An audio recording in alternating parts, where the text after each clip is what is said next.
दादा, प्रदेशाध्यक्ष झाल्यानंतर पहिल्यांदा आपण मातृची इथे आलात, कसं वाटतं? निश्चित जिजामाता आणि छत्रपती शिवाजी महाराज हे उभ्या महाराष्ट्राचं, भारताचं आणि जगाचं भूषण आहे आणि जिजामाताचा जाज्वल्य स्वरूपाचा अभिमान मातृतीर्थ जिल्ह्यातील प्रत्येक नागरिकाला आहे, प्रत्येक कार्यकर्त्याला आहे, तसा मला देखील आहे।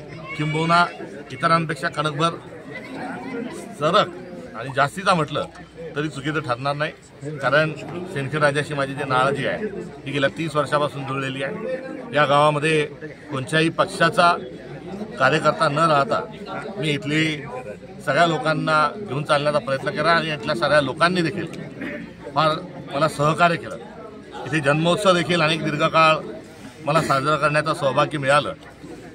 या ठिकाणी जिजामातांचा मिरवणूक गावामध्ये काढणं तब्बल 12 वर्षापर्यंत तो उपक्रम चालवला, तोही माझ्या आज ध्यानात आहे। त्यामुळे मी उद्या मुंबईला पदग्रहणाकरता जात आहे आणि जाण्याच्या आधी इथे जिजामातांचं दर्शन घेऊन त्यांच्या चरणावर नतमस्तक झाल्याशिवाय मी प्रदेशाध्यक्षाच्या खुर्चीवर बसू शकत नव्हतो। कारण शिवाजी महाराज ज्या प्रवृत्तीच्या विरोधात लढले ती केवळ मुघलांचीच प्रवृत्ती नव्हती, तर मुघलांसोबत मनुवाद्यांची देखील प्रवृत्तीशी शिवाजी महाराज लढले। शिवाजी महाराजांच्या राज्याभिषेकाला विरोध करणारी जमात, शिवाजी महाराजांचा इतिहास विकृत स्वरूपात लिहिणारी जमात दुर्दैवाने आजही या ठिकाणी आहे।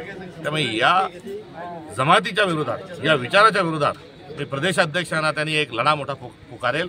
हा संकल्प आजच्या या पावनभूमीतून हा संकल्प या ठिकाणी करत आहे आणि सिंदखेड राजाचं आणि माझा जो ऋणानुबंध आणि प्रेम आहे त्याचं स्मरण या निमित्त